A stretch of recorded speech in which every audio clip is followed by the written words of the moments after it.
وبركاته. إن الحمد لله نحمده ونستعينه ونستغفره ونعوذ بالله من شرور أنفسنا ومن سيئات أعمالنا. من يهده الله فلا مضل له ومن يضلل فلا هادي له. وأشهد أن لا إله إلا الله وحده لا شريك له وأشهد أن محمدا عبده ورسوله. يا أيها الذين آمنوا اتقوا الله حق تقاته ولا تموتن إلا وأنتم مسلمون. يا أيها الناس اتقوا ربكم الذي خلقكم من نفس واحدة وخلق منها زوجها وبث منهما رجالا كثيرا ونساء واتقوا الله الذي تساءلون به والأرحام إن الله كان عليكم رقيبا. يا أيها الذين آمنوا اتقوا الله وقولوا قولا سديدا يصلح لكم أعمالكم ويغفر لكم ذنوبكم ومن يطع الله ورسوله فقد فاز فوزا عظيما. أما بعد فإن أصدق الحديث كتاب الله وخير الهدي هدي محمد صلى الله عليه وسلم وشر الأمور محدثاتها وكل محدثة بدعة وكل بدعة ضلالة وكل ضلالة في النار. Ma'asyiral muslimin, ikhwani fillah wa akhwati rahimani wa rahimakumullah. Alhamdulillah, segala puji bagi Allah Azza wa Jalla yang melimpahkan kepada kita nikmat-nikmatnya yang begitu banyak, yang tiada seorang pun di antara manusia yang mampu menghitung berapa nikmat-nikmat yang Allah berikan kepadanya. Allah berfirman, wa in ta'uddu ni'matallahi la tuhsuha. Apabila kalian menghitung-hitung nikmat Allah, kalian tidak akan mampu menghitungnya. Karena memang tugas kita bukan menghitung nikmat Allah, tapi tugas kita adalah mensyukuri nikmat Allah Azza wa Jalla dengan cara kita puji Allah Azza wa Jalla dengan lisan kita. Kemudian kita yakini dengan hati kita bahwa semua nikmat yang datang itu hanya dari Allah, bukan dari usaha kita. Dan yang ketiga, kita bersyukur kepada Allah dengan menggunakan nikmat-nikmat Allah di jalan yang diridhai oleh Allah Azza wa Jalla, dan tidak kita gunakan untuk bermaksiat kepada Allah Subhanahu wa taala. Kemudian tak lupa juga sebagaimana Nabi alaihi salatu wasallam bersabda, la yashkurullaha man la yashkurun nas. Tidaklah bersyukur kepada Allah seseorang yang tidak berterima kasih kepada orang lain. Maka kami haturkan jazahumullahu khairan kepada pihak-pihak yang telah membantu terselenggaranya kegiatan di pagi hari ini, terutama kepada DKM Masjid Al-Ikhlas Puri Maharani dan pihak-pihak lain. Semoga Allah Subhanahu wa taala membalas kebaikan-kebaikan mereka dengan pahala yang berlipat. Hadirin dan hadirat rahimani wa rahimakumullah, kita semua yang hadir di sini atau bahkan umat Islam secara umum, mereka pasti mencintai Nabi Shallallahu Alaihi Wasallam. Tidak ada seorang mukmin yang dia membenci Rasul Shallallahu Alaihi Wasallam. Dia pasti mencintai beliau. Namun namanya cinta itu ada tanda buktinya, pasti ada pembuktiannya. Di antara bukti cinta kepada Nabi Shallallahu Alaihi Wasallam, selain kita ittiba, mengikuti beliau, di antara bukti cinta yang lain adalah kita mencintai, meneladani orang-orang yang mencintai Nabi Shallallahu Alaihi Wasallam. Dan para sahabat Nabi Shallallahu Alaihi Wasallam adalah orang-orang yang mencintai beliau. Bahkan cintanya para sahabat kepada Nabi, ittibanya para sahabat kepada Nabi Shallallahu Alaihi Wasallam dipuji oleh Allah dalam firman-Nya. Demikian juga dipuji oleh Nabi Shallallahu Alaihi Wasallam di dalam hadis-hadisnya. Sehingga bukti cinta para sahabat kepada Nabi Shallallahu Alaihi Wasallam itu tidak diragukan lagi, karena yang merekomendasikan, yang memuji mereka bukan manusia, namun Allah Subhanahu wa taala langsung. Sebelum kita berbicara panjang lebar berkaitan dengan para sahabat Nabi SAW radhiyallahu anhum ajma'in, kita perlu dudukkan terlebih dahulu apa itu definisi sahabat. Ahlussunnah wal Jamaah sepakat bahwa as-sahabah maknanya adalah man laqiyan nabiyya sallallahu alaihi wasallam mu'minan bihi wa mata ala dzalik. Definisi sahabat secara syar'i adalah yaitu siapapun yang pernah berjumpa Nabi sallallahu alaihi wasallam secara langsung, bukan melalui mimpi, enggak, tapi secara langsung bertemu Nabi sallallahu alaihi wasallam, kemudian dia beriman kepada Nabi dan dia mati di atas keimanannya. Maka kalau 3 syarat ini terkumpul pada seseorang, maka dia disebut sahabah dan berlaku keumuman hadis-hadis atau ayat-ayat yang berkaitan dengan pujian kepada para sahabat. Ada sebagian orang yang mencoba untuk menyempitkan sahabat dengan makna-makna yang tidak sahih. Seperti misalnya mereka mengatakan para sahabat itu baru dikatakan sahabat minimal dia pernah ikut perang 3 kali. Ada lagi yang mengatakan sahabat itu baru disebut sahabat minimal dia berjumpa Nabi 1 tahun atau 2 tahun. Mereka menyempitkan makna sahabat. Tujuannya tidak lain tidak bukan adalah untuk membuang sebagian sahabat Nabi SAW, dibuang dari jajaran para sahabat. Seperti yang paling getol untuk dikeluarkan dari jajaran para sahabat adalah seorang yang banyak meriwayatkan hadis Nabi SAW. Siapa? Siapa? Abu Hurairah radhiyallahu taala anhu. Karena Abu Hurairah katanya tidak memenuhi syarat. Beliau hanya berjumpa Nabi SAW 2 tahun atau 3 tahun. Maka nggak bisa dikatakan sebagai sahabat. Karena syaratnya harus perang minimal 3 kali dan seterusnya. Ini definisi yang batil, dilontarkan oleh orang-orang yang menyimpang dari jalan sunnah, baik dari kalangan Rafidhah atau dari kalangan ahli bid'ah yang lain. Nah, jamaah dimuliakan oleh Allah Subhanahu wa taala, itu definisi sahabat secara syar'i, secara istilah syar'i. Karena kata-kata sahabat kalau Anda lihat dalam dalil-dalil Al-Quran ataupun Sunnah, itu tidak lepas dari 3 model. Yang pertama, sahabat secara lughawi, secara bahasa. Sahabat secara bahasa adalah siapa saja yang bertemu Nabi SAW, meskipun dia kafir, namun kalau dia ini dekat sama Nabi, kalau dia ini satu kota tinggalnya dengan Nabi SAW, meskipun dia kafir, maka itu disebut sahabat, tapi secara bahasa.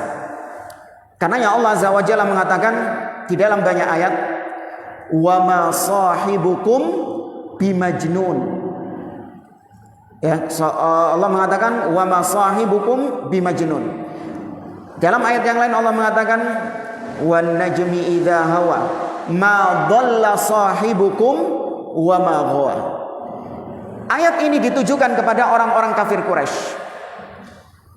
Ayat ini ditujukan kepada kaum musyrikin Quraisy. Wan najmi idza hawa ma dhalla sahibukum. Sahib kalian, wahai orang Quraisy, sahib kalian ini bukanlah orang yang sesat dan bukanlah orang yang gila. Siapa yang dimaksud sahib di situ? Siapa jemaah?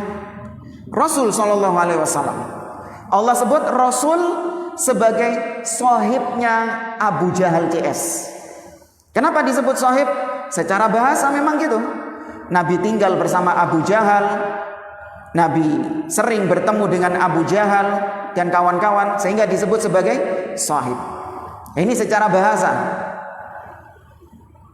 Kemudian juga yang kedua, sahabat secara urf. Sahabat secara urf, secara budaya. Apa maknanya? Yaitu orang yang paling dekat dengan orang tersebut. Kita punya banyak teman, punya banyak sohib. Hidup ini punya banyak sohib. Tapi teman-teman yang paling dekat sama kita, itulah yang disebut dengan sahabat.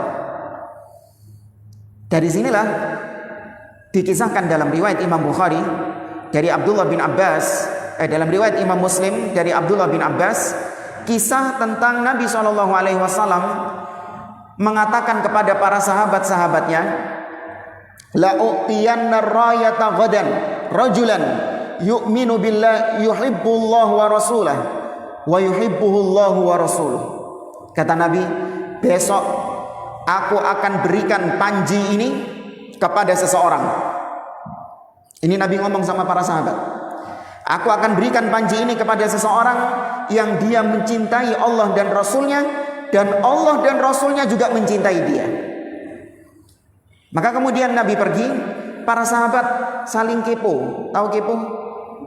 Ingin cari tahu siapa ya kira-kira orang itu. Salah seorang sahabat, ini sahabat, salah seorang sahabat mengatakan, la'allahu sahiba Rasulullah sallallahu alaihi wasallam. Mungkin yang dimaksud yang dapat panji itu besok adalah salah seorang dari sahabatnya Nabi. Padahal yang ngomong siapa ini? Sahabat juga. Paham maksudnya siapa? Yang ngomong sahabat juga. Tapi mereka mengatakan mungkin itu yang dapat panji itu adalah sahabatnya Nabi. Maksudnya sahabat Nabi di sini adalah yang paling lama bersahabat dengan Nabi, yang paling dekat bersahabat dengan Nabi Shallallahu Alaihi Wasallam. Maka itu juga disebut sahabat. Nah, jemaah dimuliakan oleh Allah Subhanahu Wa Taala, Allah Azza wa Jalla banyak memerintahkan kita untuk mengikuti para sahabat Nabi dalam beragama, baik itu ibadah kita, akhlak kita, terutama yang berkaitan dengan akidah. Kita diperintahkan untuk mengikuti para sahabat Nabi.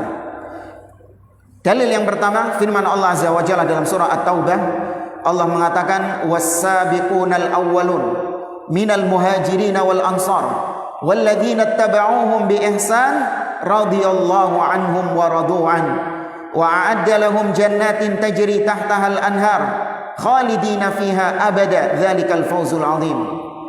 Kata Allah, dan orang-orang yang terdahulu, yang awal-awal dari kalangan muhajirin dan ansar, para sahabat semuanya.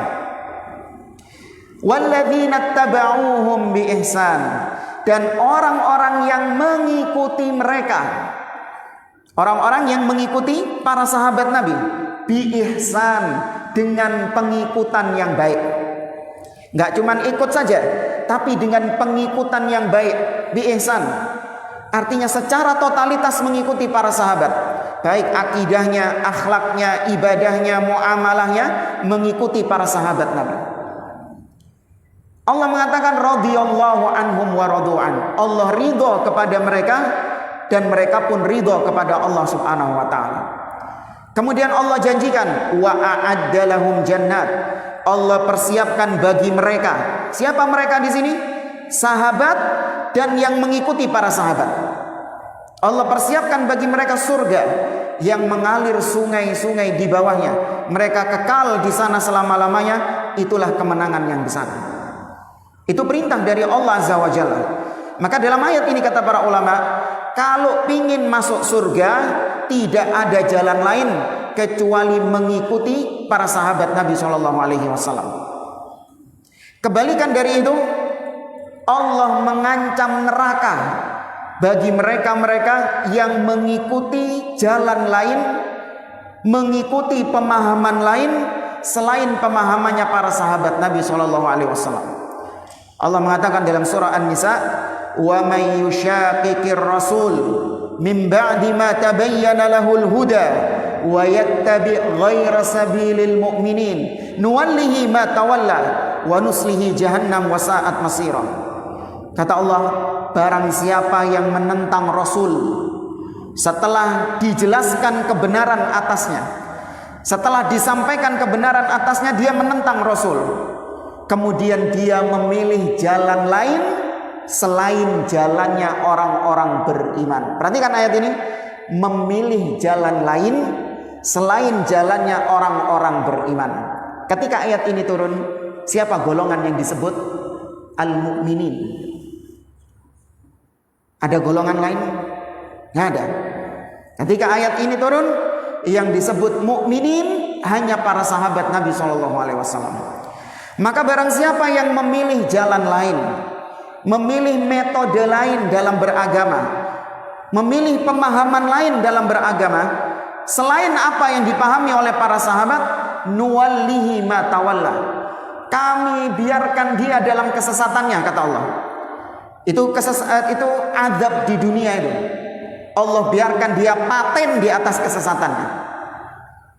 Di akhirat, wa nuslihi jahannam, dan kami panggang dia, kami barbeque dia di neraka jahanam.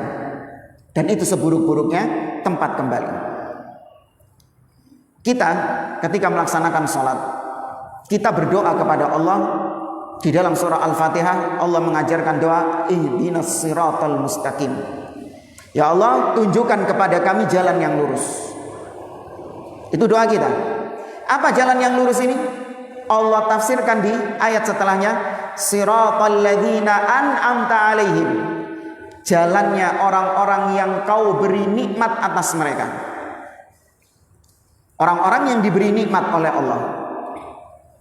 Nikmat apa yang terbesar yang Allah berikan kepada hambanya? Hah? Nikmat apa? Nggak dengar? Nikmat iman. Nikmat iman yang Allah berikan kepada hambanya, itulah nikmat yang terbesar. Ketika ayat ini turun, siratal ladzina an'amta alaihim, jalannya orang-orang yang kau beri nikmat iman atas mereka. Siapa yang diberi nikmat iman ketika ayat ini turun? Para sahabat Nabi SAW. Jadi ketika kita mengatakan ihdinas siratal mustaqim, maknanya apa? Tunjukkan kepada kami jalannya para sahabat, pemahamannya para sahabat Nabi SAW. Itu doa kita. Bahkan diulang minimal berapa kali? 17 kali dalam sehari. Kita terus minta kepada Allah ditunjukkan jalannya para sahabat. Kemudian juga ma'asyiral muslimin, ikhwani fillah wa akhwati rahimani wa rahimakumullah, Allah Azza wa Jalla mengatakan juga dalam surah Al-Baqarah di akhir-akhir juz yang pertama itu kalau enggak salah, Allah Subhanahu wa taala mengatakan fa in amanu bimithli ma amantum bihi faqad ihtadaw wa in tawallaw fa innama hum fi shiqaq fasayakfikahumullah wa huwas samiul alim. Kata Allah, apabila mereka beriman sebagaimana imannya kalian. Ya, perhatikan, apabila mereka beriman sebagaimana imannya kalian, maka sungguh mereka akan mendapatkan petunjuk. Siapa yang disebut kalian dalam ayat ini? Para sahabat Nabi SAW. Dan banyak ayat-ayat serupa yang menunjukkan tentang wajibnya kita ittiba, mengikuti pemahaman para sahabat Nabi.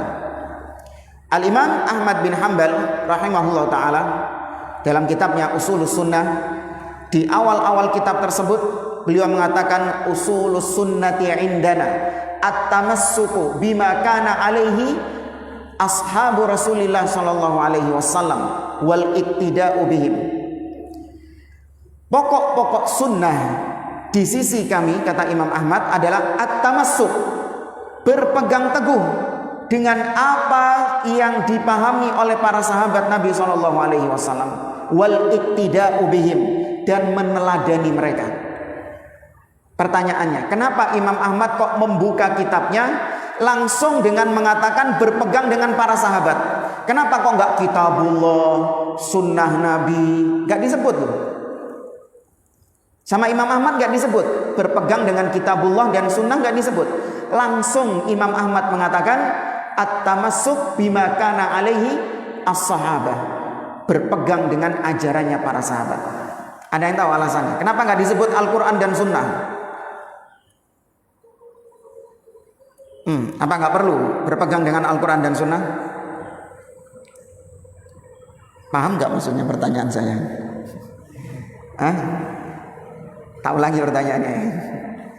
Imam Ahmad bin Hanbal rahimahullah dalam kitabnya Ushulus Sunnah, pertama kali yang dicantumkan oleh beliau dalam kitab Ushulus Sunnah. Kitab Ushulus Sunnah ini berisi tentang akidah-akidah yang wajib dipegang oleh setiap muslim. Dan itu pokok-pokok sunnah yang nggak boleh diselisihi, ya, yang nggak boleh berselisih di dalamnya. Imam Ahmad membuka kitabnya dengan mengatakan pokok sunnah adalah berpegang teguh dengan apa yang dipahami oleh para sahabat. Loh, kenapa nggak berpegang teguh dengan Al-Quran dan Sunnah? Langsung para sahabat. Kenapa alasannya? Iya, otomatis sudah jamaah. Ikhtisarul kalam untuk menyingkat ucapan dan untuk menunjukkan betapa para sahabat ini pasti mengikuti Al-Quran dan As-Sunnah. Sudah nggak perlu lagi disebutkan mengikuti Al-Quran dan Sunnah, enggak, langsung para sahabat. Karena para sahabat sudah pasti mengikuti Al-Quran dan Sunnah. Bahkan para sahabat mengikuti Al-Quran dan Sunnah dengan pemahaman yang baik. Kenapa? Langsung dibimbing oleh Allah Subhanahu wa Ta'ala. Pemahamannya para sahabat nih terhadap Al-Quran dan Sunnah langsung dibimbing oleh Allah dan Rasulnya. Maknanya ketika para sahabat ini melakukan suatu kesalahan, melakukan suatu kekeliruan, tidak jarang ada ayat yang turun untuk menegur mereka. Tidak jarang ada hadis yang keluar untuk menegur para sahabat. Berarti pemahaman para sahabat ini dijamin gak kebenarannya? Dijamin. Nah, kalau kita yang keliru, kita yang salah, ada ayat yang turun, ada azab, iya. Ya, kita kalau salah bukan ayat yang turun, azab yang turun, iya. Tapi kalau para sahabat Nabi, ayat tidak jarang turun kepada mereka, atau hadis Nabi SAW terucap kepada mereka. Karenanya Jabir bin Abdullah radhiyallahu taala anhu, beliau berdalil tentang bolehnya melakukan azl. Nanti cari sendiri lah, nggak perlu dijelasin. Bolehnya melakukan azl dengan dalil tidak ada ayat yang turun kepada kami tentang haramnya azl. Beliau mengatakan kunna na'zil wal Qur'anu yanzil. Kami dulu ketika semasa Nabi masih hidup dan Quran masih turun, kami melakukan azl. Dan ayat Al-Quran masih turun ketika itu, tidak ada yang melarangnya. Maknanya seandainya azl ini perbuatan yang haram, pasti ada ayat yang turun menegur kepada kami. Tapi nyatanya nggak ada ayat yang turun. Berarti perbuatannya boleh? Boleh. Itu keutamaan para sahabat Nabi SAW. Nah jamaah, apa pentingnya kita memahami agama dengan pemahaman para sahabat? Nabi SAW mengabarkan kepada kita bahwa umat Islam pasti dan termasuk takdir Allah yang kauni, umat Islam akan terpecah belah menjadi banyak firqah, akan menjadi banyak kelompok-kelompok, banyak pemahaman-pemahaman. Itu takdir Allah Subhanahu wa Ta'ala yang tidak bisa dihindari. Nabi SAW mengabarkan dalam hadisnya yang diriwayatkan oleh Al-Irbad Ibn Sariyah,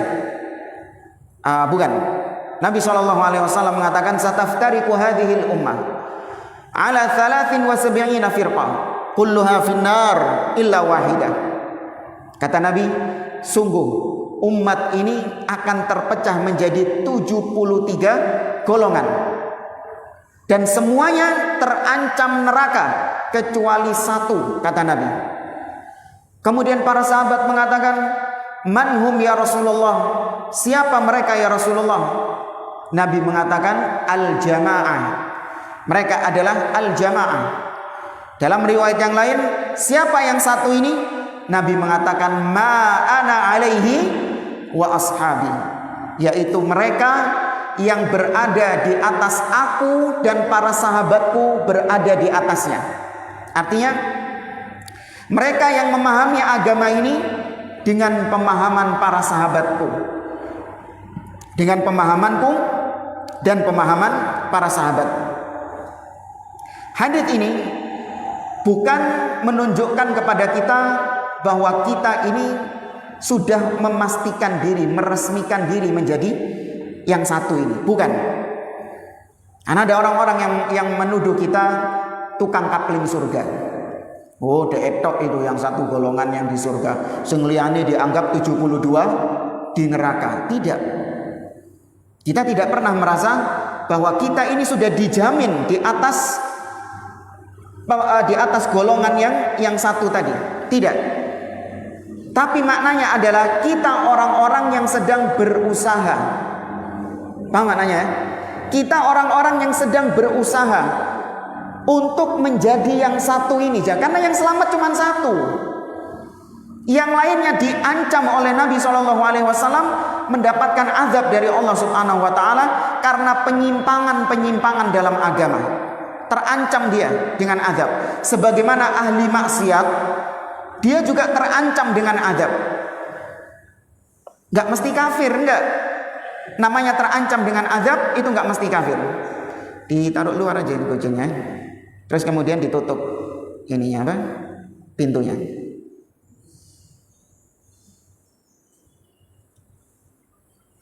Ya.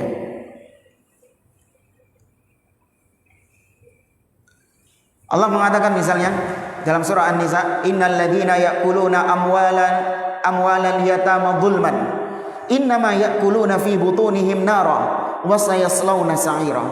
Sesungguhnya orang-orang yang memakan harta anak yatim dengan cara yang zalim, maka sejatinya dia sedang memakan api neraka, memasukkan api ke dalam mulutnya. Dan dia nanti di akhirat akan dimasukkan ke dalam neraka juga. Apakah maknanya dia kafir? Tidak. Tapi dia terancam. Pelaku-pelaku maksiat terancam dengan neraka, tapi tidak mengharuskan dia kafir. Demikian juga yang memahami agama dengan pemahaman yang menyimpang, bukan pemahaman para sahabat, terancam dengan neraka. Ya, namanya terancam itu berbeda dengan vonis. Awas. Mengancam berbeda dengan vonis. Kalau ada saudara kita yang menyimpang dari jalan para sahabat, yang memahami agama bukan dengan pemahaman para sahabat, berakidah bukan dengan akidahnya para sahabat, maka kita ancamkan kepadanya bahwa kau memahami agama ini bukan dengan pemahaman para sahabat. Maka Nabi mengancam bahwa yang memahami agama bukan dengan pemahaman para sahabat diancam sama Nabi masuk ke dalam neraka, mendapatkan azab di neraka. Saya cuma mengancam, saya tidak memastikan. Itu mengancam. Dibolehkan nggak dalam agama? Boleh. Kalau memastikan, nggak boleh. Oh, kau ini memahami agama bukan dengan pemahaman para sahabat, neraka inti pasti inti. Ya, kau pasti masuk ke dalam neraka. Kalau anak sudah di atas pemahaman para sahabat, maka anak masuk surga. Gitu? Tidak.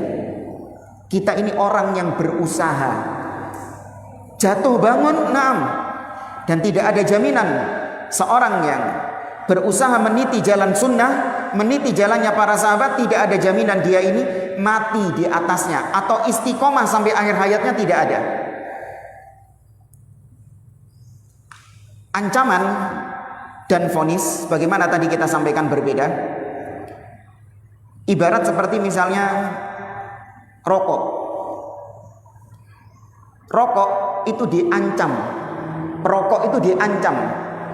Merokok dapat menyebabkan kanker, serangan jantung, impoten dan yang lainnya. Itu ancaman atau vonis kepada perokok? Ancaman. Karena nggak semua perokok itu serangan jantung, nggak semua perokok itu impoten, nggak semua perokok itu kanker dan seterusnya, enggak. Tapi diancam. Ada nggak orang-orang yang ngerokok sehat? Ada. Bukan ngajari ngerokok ya, enggak. Ini cuman permisalan saja. Tapi diancamkan kepada dia supaya dia berhenti ngerokok. Ngerokok itu bisa kanker, serangan jantung. Kalau kena ancaman seperti ini, diharapkan dia berhenti dari rokok. Tapi ya gak wedi dia, terus rokokan. Sama dengan pelaku maksiat, sama dengan orang-orang yang menyimpang dari pemahamannya para sahabat, kita ancamkan kepadanya supaya dia ini berhenti dan kembali ke jalannya para sahabat Nabi SAW. Ini pemahaman kita, gak boleh memvonis seseorang, kita mengancam. Ada contoh misalnya, Nabi SAW bersabda, ayyuma imra'atin ista'tarat fa kharajat famarrat ala qaumin liyajidu rihaha fahiya zaniyah. Kata Nabi, wanita siapapun yang pakai wangi-wangian, kemudian dia keluar rumah dan bau wanginya tercium oleh orang-orang yang ada di luar, maka wanita ini apa kata Nabi? Pelacur, zania. Anda lagi duduk-duduk di rumah, di teras gitu, atau ya lagi di mana gitu, papasan sama perempuan, Mbak Fulanah atau Bu Fulanah siapa, wangi luar biasa baunya, kalah jenazah. Saking wanginya kalah jenazah. Anda papasan lewat ini, wangi luar biasa. Boleh nggak Anda katakan Bu Fulanah tadi itu, saya tadi ketemu sama pezina. Ketemu orang itu, Anda tadi ketemu sama pezina, pelacur. Siapa? Itu Bu Fulanah. Loh, kok bisa Bu Fulanah pezina? Iya, kata Nabi SAW, perempuan siapapun yang pakai wewangian maka dia pelacur. Boleh nggak kayak gitu? Nggak bisa. Tapi sampaikan haditsnya ke Bu Fulanah tadi, Mbak Fulanah, sampaikan haditsnya. Nabi SAW mengancam yang pakai wangi-wangian keluar rumah sehingga lelaki terfitnah dengan bau wanginya, maka kata Nabi, dia pezina. Saya cuman mengancam, tidak memvonis. Boleh kayak gitu? Ya harus. Hadits Nabi yang disampaikan, tapi bukan memvonis. Ini akidah kita Ahlussunnah wal Jamaah demikian. Kemudian jamaah dimuliakan oleh Allah Subhanahu wa taala, pentingnya kita memahami agama dengan pemahaman para sahabat Nabi. Selain karena Nabi sendiri yang merekomendasikan, memerintahkan, bahkan Allah tadi dalam surah At-Taubah juga memerintahkan untuk memahami agama ini dengan pemahaman para sahabat, dikarenakan juga bahwa perpecahan yang terjadi dalam umat Islam, mereka semua disebabkan karena bukan berpedoman dengan Al-Quran dan Sunnah, bukan karena mereka meninggalkan Al-Quran dan Sunnah, tidak, tapi mereka terpecah dari jalan yang lurus karena meninggalkan pemahaman para sahabat. Semua firqah, golongan, kalau ditanya apa pedoman kalian dalam beragama, kullu, semuanya mengatakan Al-Quran dan As-Sunnah. Saya nggak pernah dengar ada firqah yang mengatakan kita Islam ala Taurat wal Injil. Kita Islam berpedoman dengan Taurat dan pernah dengar kayak gitu? Nggak ada. Semuanya mengatakan Quran Sunnah, Quran Sunnah, Quran semua mengatakan Quran Sunnah. Tapi kenapa kok bisa terjadi ikhtilaf? Bisa terjadi perbedaan-perbedaan yang bisa menyebabkan seseorang menyimpang dari jalan sunnah. Kenapa kok ada yang sampai mengatakan Allah di mana-mana? Kenapa ada yang sampai mengatakan Allah ada tanpa tempat, tanpa arah? Dan ada yang berpendapat Allah di atas. Padahal mereka kalau ditanya pedomannya sama-sama apa? Al-Quran dan Sunnah. Dan perbedaan-perbedaan yang lain. Kenapa kok jadi ikhtilaf seperti ini? Bukan karena sumbernya, tapi karena pemahamannya. Kata Imam Ibnu Abil Izzi Al-Hanafi rahimahullah, beliau mengatakan, wa ma kharajatil khawarij wa hal kharajatil khawarij wa i'tazalatil mu'tazilah wa rafadatir rawafid wa maftaraqatil umma ala 73 firqah illa bita'wilil fasid. Kata beliau, tidaklah khawarij memberontak kepada penguasa. Khawarij ketika memberontak kepada penguasa juga pakai ayat apa? Pakai ayat Al-Quran, bukan pakai ayat Injil, bukan. Khawarij ketika mengkafirkan penguasa, memberontak kepada penguasa juga menggunakan ayat Al-Quran. Di antaranya firman Allah dalam surah Al-Maidah, "Wa man lam yahkum bima anzalallah fa ulaika humul kafirun." Barang siapa yang tidak berhukum dengan hukum yang diturunkan oleh Allah, maka dialah orang kafir. Mau ke presiden kafir, menteri kafir, tapi dikafirkan sama dia. Dengan ayat apa? Al-Quran juga. Kemudian wa'tazalatil mu'tazilah, dan tidaklah orang-orang Mu'tazilah mereka itu berakidahkan Mu'tazilah, yaitu mengedepankan akal daripada dalil. Ya, mereka lebih mengedepankan akal daripada dalil, juga dengan menggunakan ayat Al-Quran. Berapa banyak ayat-ayat Al-Quran yang mengatakan afala ta'qilun, tidakkah kalian berakal? Ya, ini menunjukkan pentingnya akal. Jadi wajib kita mengedepankan akal daripada dalil. Kalau ada dalil yang bertentangan dengan akal, mana yang kita utamakan? Kata Mu'tazilah, akal. Juga dengan ayat. Dan tidaklah orang-orang Rafidhah mereka menolak Abu Bakar, menolak Umar, dan mengkafirkan para sahabat Nabi SAW juga dengan dalil. Seperti dalil yang mereka pakai, para sahabat ini adalah orang-orang yang kafir. Mereka menggunakan dalil-dalil yang berkaitan dengan orang-orang munafik. Buyar? Belum? Kurang berapa menit? Masih lama. Tapi orang-orang Rafidhah, orang-orang Syiah, mereka menggunakan ayat-ayat yang ada di dalam Al-Quran yang berkaitan dengan orang munafik. Mereka pahami, mereka tafsirkan yang dimaksud munafik di situ adalah para sahabat Nabi SAW. Mereka pakai dalil semuanya, nggak ada satupun yang nggak pakai dalil. Kalau mau ditambah lagi misalnya, semua kesesatan yang ada pada tubuh kaum muslimin, pemikiran-pemikiran menyimpang, akidah-akidah yang menyimpang, pasti dibangun di atas dalil. Nggak ada yang nggak pakai dalil. Bahkan yang paling konyol sekalipun, ono dalilin. Pernah tahu Ahmadiyah? Apa kesesatan mereka?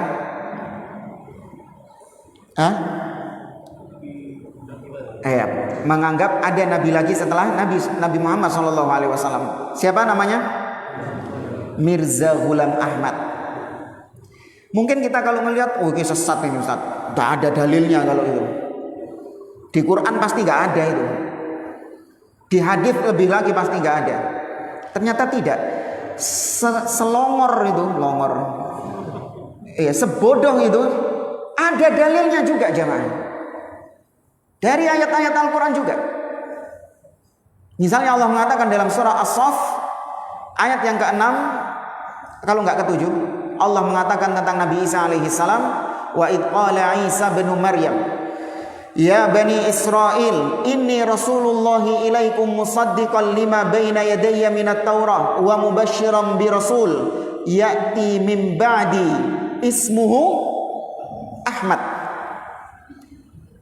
Dan ingatlah ketika Isa mengatakan kepada Bani Israel, wahai Bani Israel, sesungguhnya aku utusan Allah atas kalian, dan aku datang untuk membenarkan Taurat yang ada di tangan kalian, dan aku datang untuk memberikan kabar gembira kepada kalian tentang datangnya seorang Rasul sepeninggalku nanti, namanya Ahmad.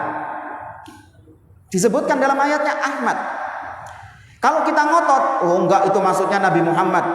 Mereka bilang, enggak, ayatnya bunyinya Ahmad kok. Muhammad ada sendiri, disebutkan dalam ayat yang lain. Muhammadur Rasulullah walladzina ma'ahu asyidda'u 'alal kufar. Disebutin sendiri Muhammad. Berarti ini beda orang. Kata mereka gitu, ini beda orang. Paham enggak maksudnya? Ya, kalau Muhammad ada sendiri, bahkan ada surat khusus namanya Muhammad. Tapi ini bukan Muhammad, ini Ahmad. Dan satu tok itu ayat dalam Al-Quran yang menyebut Ahmad cuma satu. Ini berarti beda orang ini. Ada dalilnya. Maka salah jamaah. Sebagian orang yang mengatakan kita ini menghormati pendapat orang lain, kita menghormati akidah orang lain selama ada dalilnya. Ini keliru. Karena semua penyimpangan-penyimpangan di dalam agama pasti dibangun di atas dalil. Maka kalau tadi nuruti orang-orang yang kita harus menghormati perbedaan selama ada dalilnya, ya itu Ahmadiyah itu hormatono. Hormati. Oh ya nggak apa-apa. Meyakini ada nabi lain setelah Nabi Muhammad nggak apa-apa. Kan ada dalilnya. Ada dalilnya nggak apa-apa, dihormati. Gitu? Enggak. Kata Imam Ibnu Abil Iz Al-Hanafi, tidaklah umat Islam terpecah menjadi 73 dengan pemahaman-pemahaman mereka, penyimpangan-penyimpangan mereka, sebabnya cuma satu. Bukan karena nggak punya dalil. Mereka punya dalil, tapi sebabnya adalah at-ta'wilul fasid, penafsiran yang rusak terhadap dalil tersebut. Ya, penafsiran, pemahaman yang rusak terhadap dalil tersebut. Makanya nggak boleh kita seenaknya sendiri menafsirkan ayat ini, menafsirkan hadis ini, memahami ayat ini dengan pemahaman ini, nggak boleh. Harus dengan pemahaman siapa? Sahabat Nabi SAW. Wajib, itu bukan pilihan. Orang-orang liberal sekarang mengatakan, Ustaz, sahabat manusia biasa. Kita juga manusia. Kita sama sahabat, kata mereka, bedanya cuman beda zaman. Kita dilahirkan sekarang, para sahabat ditakdirkan lahir di zaman Nabi. Cuman beda zaman tok. Mereka manusia biasa, kita juga manusia biasa. Para sahabat maksum enggak? Enggak maksum. Maka kenapa kita menjadikan pemahaman sahabat ini final sudah, enggak bisa diganggu gugat? Maka dibantah oleh para ulama, kita sama sahabat bedanya bukan zaman. Bedanya bukan cuma zaman, tapi iman. Beda. Karenanya Abdullah bin Mas'ud radhiyallahu taala anhu mengatakan, "Man kana minkum muta'assiya falyata'assa bi ashabi Muhammadin sallallahu alaihi wasallam." Barang siapa di antara kalian yang mencari tauladan, mencari suri tauladan, maka jadikanlah para sahabat sebagai figur-figur teladannya. Li'annahum kanu abarra hadhil ummati quluba. Kata Abdullah bin Mas'ud, karena para sahabat adalah orang-orang yang paling baik hatinya. Ya, orang-orang yang paling baik hatinya. Wa ahsanahum hadiya. Orang-orang para sahabat ini orang-orang yang paling baik petunjuknya. Wa aqwamahum dina. Orang-orang yang paling lurus agamanya. Kemudian Abdullah bin Mas'ud mengatakan, qaumun ikhtarahumullah li suhbati nabiyhi sallallahu alaihi wasallam wa li iqamati dinihi. Para sahabat adalah sekelompok kaum yang memang sengaja dipilih oleh Allah untuk menemani nabinya sallallahu alaihi wasallam dan untuk menegakkan agamanya. Jadi memang dipilih sama Allah. Para sahabat ini bukan cuma beda zaman, enggak. Sengaja Allah menempatkan Abu Bakar, Umar, Utsman dan sahabat yang lain untuk hadir di zamannya Nabi SAW. Nah, kalau kita yang hadir di zaman Nabi, jamin nggak jadi sahabat? Sahabatnya Abu Jahal ya? Iya, jamin nggak kita jadi sahabat ya? Antum lihat bagaimana perjuangan para sahabat Nabi SAW. Diusir dari Mekah menuju Madinah, nggak boleh bawa harta benda mereka.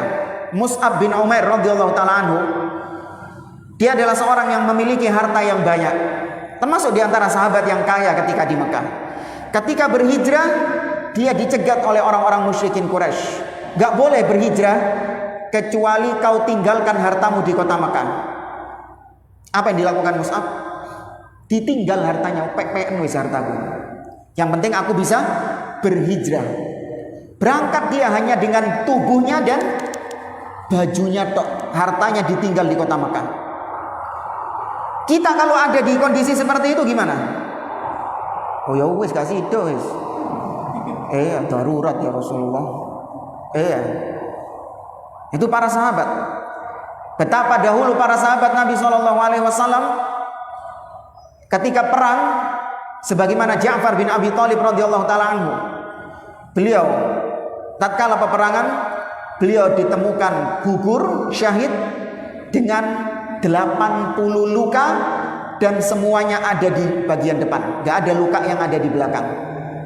80 luka, mau itu kena tombak, mau itu kena sayatan, semuanya ada di depan. Tidak ada yang di belakang. Nah, itu menunjukkan beratnya menjadi seorang sahabat. Bukan terus sahabat ini enak ya, hidupnya sama Nabi. Perjuangannya bagaimana? Bagaimana dahulu ketika Nabi berhijrah, kemudian sampai di kota Madinah, Nabi mendirikan masjid, ya, kemudian para sahabat sholat di situ dalam kondisi masjid yang kalau hujan ya becek, kalau panas ya panas. Kita kalau hidup di zaman itu gimana ngelihat masjid kayak gitu? Zaman sekarang masjid api kayak gini, AC-nya gak murup ya wis ngomel. AC gak murup ngomel. Iya. Nah, gimana dengan dulu masjid yang dibangun oleh Nabi SAW dan para sahabat? Kalau hujan becek sujud, ya wis bletok tok ra ini. Iya, berdebu semua wajah mereka. Namun mereka masih tetap sabar, istiqomah di atas jalan ini. Kemudian kata Abdullah bin Mas'ud lanjutannya, mereka adalah kaum yang dipilih dipilih Allah untuk menemani nabinya. Fa'rifu lahum fadlahum, maka kenali jasa-jasa mereka. Kenali perjuangan mereka.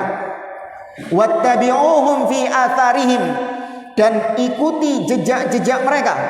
Fa innahum kanu ala hudan mustaqim, karena mereka ini, para sahabat ini berada di atas petunjuk yang lurus. Ya, berada di atas petunjuk yang lurus. Sudah suruh? Belum? Ada tanya jawab? Gak ada ya? Hah? Ada, mungkin cuma cerita. Masa ada yang ditanyain? Hah? Ada yang ditanyain? Gak ada cuma. Ini sampai jam berapa sebenarnya? Hah? Sampai jam berapa? Kok terserah semua nih? Biasanya 10 sampai 15 menit. Iya, tadi kan titit-titit itu.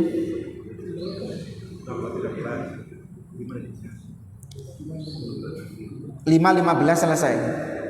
Ya ini sekarang 5.15. Makanya saya buka tanya jawab. Ada yang ingin ditanyakan? Kalau nggak ada saya tutup. Iya. Masih bingung untuk kapan dibutuhkannya mushaf itu. Nah, mushaf Al-Quran itu baru dikumpulkan ketika zaman Khalifah Abu Bakar As-Siddiq radhiyallahu taala anhu. Dikumpulkannya mushaf Al-Quran di zaman beliau disebabkan karena di salah satu peperangan yang terjadi di zaman Khalifah Abu Bakar, yaitu perang Yamamah. Perang Yamamah ini melawan Musailamah Al-Kadzab. Berperang melawan Musailamah Al-Kadzab.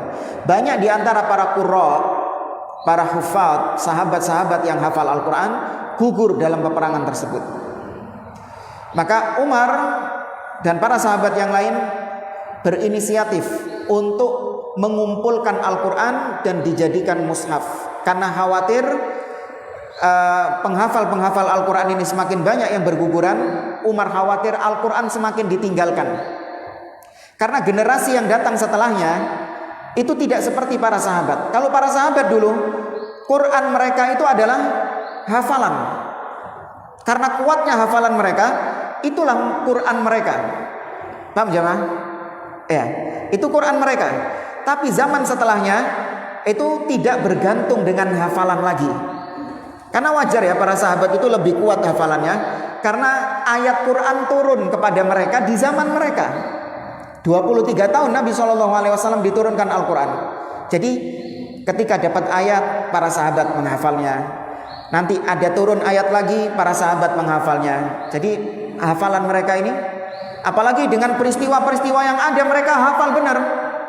Seperti misalnya Umar ibn Khattab ketika didatangi oleh orang Yahudi tentang firman Allah, al-yauma akmaltu lakum dinakum wa atmamtu alaikum ni'mati wa raditu lakumul islam madina. Surah Al-Maidah ayat 3. Umar ibn Khattab mengatakan, araftu dzalikal yaum wal makan alladhi qama fihi Rasulullah sallallahu alaihi wasallam wa huwa qaimun bi Arafah fil yaumil jum'ah. Aku tahu betul peristiwa turunnya ayat itu. Dan aku tahu betul kapan dan di mana ayat itu turun, yaitu ketika Nabi berdiri berkhutbah di hari Jumat pada saat Arafah. Jadi para sahabat ingatannya luar biasa. Nah, baru ketika zaman setelahnya, generasi setelahnya, mereka tidak lagi bergantung dengan hafalan. Mulailah Umar ibn Khattab menyarankan kepada Abu Bakar untuk mengumpulkan Al-Quran menjadi mushaf. Sebelumnya Al-Quran sudah ditulis. Sebelumnya Al-Quran sudah ditulis oleh Zaid ibn Thabit atau penulis wahyu yang lain seperti Muawiyah bin Abi Sufyan dan yang lainnya. Al-Quran sudah ditulis, tapi di pelepah kurma atau di mana? Kulit-kulit hewan atau di bebatuan sudah ditulis, tapi tidak dikumpulkan menjadi satu mushaf. Kenapa? Kok zaman Nabi belum ada mushaf? Kebutuhannya memang belum. Butuh mushaf ini masih belum. Kenapa? Ayat Quran masih turun. Kemudian juga ada ayat-ayat yang nasikh dan mansukh. Ada ayat yang dihapus dan ada ayat yang menggantikannya. Masih proses turun wahyu itu. Sehingga Al-Quran belum perlu untuk dibukukan. Di zaman siapa? Nabi SAW. Baru setelah Nabi wafat, terputusnya wahyu, mungkin gak ada ayat-ayat yang turun lagi? Gak ada. Ada yang dinasikh dan mansukh lagi? Gak ada. Nah, baru kekhawatiran itu sudah tidak ada. Di zaman Abu Bakar dikumpulkan mushaf tersebut. Nah, itu mungkin. Wallahu a'lam. Baik jamaah, anak kira ini yang bisa saya sampaikan, kurang lebihnya mohon maaf. Semoga Allah Azza wa Jalla memberikan taufik kepada kita untuk istiqomah di atas jalannya para sahabat Nabi, di atas pemahaman para sahabat Nabi SAW, dan kita berlindung kepada Allah dari penyimpangan-penyimpangan yang keluar dari jalannya para sahabat Nabi SAW. Dan semoga Allah Azza wa Jalla mengumpulkan kita di surganya kelak bersama Abu Bakar, Umar, bersama Nabi SAW, Abu Bakar, Umar, dan para sahabat yang lainnya radhiyallahu anhum ajma'in. Wallahu ta'ala a'lam. Aqulu qawli hadza wa sallallahu ala nabiyyina Muhammad wa ala alihi wa sahbihi ajma'in. Wa akhiru da'wana anil hamdulillahi rabbil alamin. Wassalamu alaikum warahmatullahi wabarakatuh.